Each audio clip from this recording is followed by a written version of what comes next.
It's I think it's addictive. Lincolnville is just it's addictive. I've had opportunities to go and pastor larger churches in larger cities, um, but I've turned them down.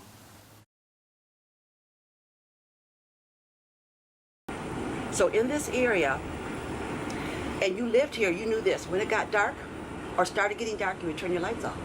Never on. Because if your lights were on when it got dusk and dark, the Klan would come through this area. And out of the cars, you could never really see who was driving, but you know what you would see? The gun sticking out a little cracked window. Children in the city are coming to visit, really don't know the Black history here, we're bound to repeat it. So by knowing it, it helps them know that all that was behind them helped open doors. Because I often tease with them, I let them know that just because you're so handsome and pretty, the doors didn't open up because of that. It was because the people went before you that took the beatings, went to jail, and died on the streets to open the doors. And even though we still have a long way to go, you cannot forget what happened. Because if you do or act like it never happened, it could slip up on us again. Lincolnville is now the prize jewel of the city because we're bringing in a lot of tax dollars, new people. It's the hot area. People want to live here. But it didn't used to be that way.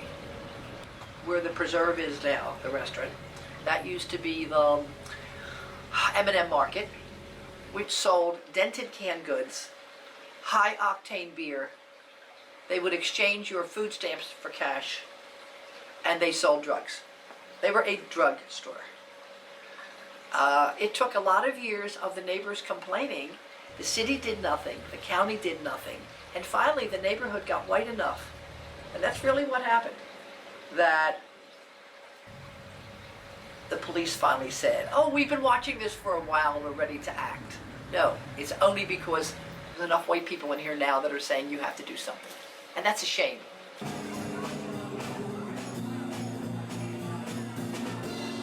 Freed slaves moved down here. Lincolnville became 150 years ago. More people moved down, it became a larger and larger community.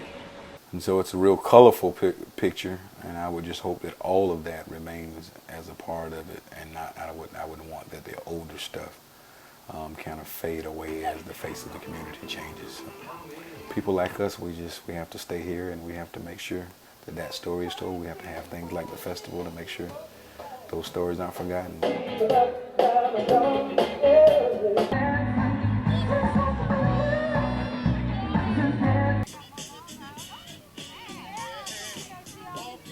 There's so many first beginnings.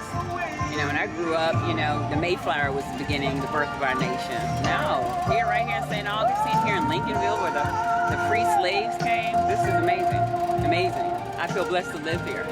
An email from someone the other day who moved in 15 days before the hurricane, and our house is flooded. And she said, I love living here. I know my house is flooded, but the neighborhood is the neighbors are wonderful. It's just a real community. There's just something about this whole city that pulls people in. But there's something about Lincolnville. And I don't think anybody could describe it in words. It's just a feeling. And you just want to live here. You just want to be part of it. You want to make it better. You just want to contribute. Addiction, you can't really explain it. You don't know why you're addicted to that thing. Just for some strange reason, it just has a pull on you. And Lincolnville is kind of addictive. Common sense would have told me to go for career sakes, go and pastor the larger churches and pastor thousands of people and go to larger cities and get on TV. But I don't know, Lincolnville is addictive. I don't really want to go anywhere. I like it here in Lincolnville.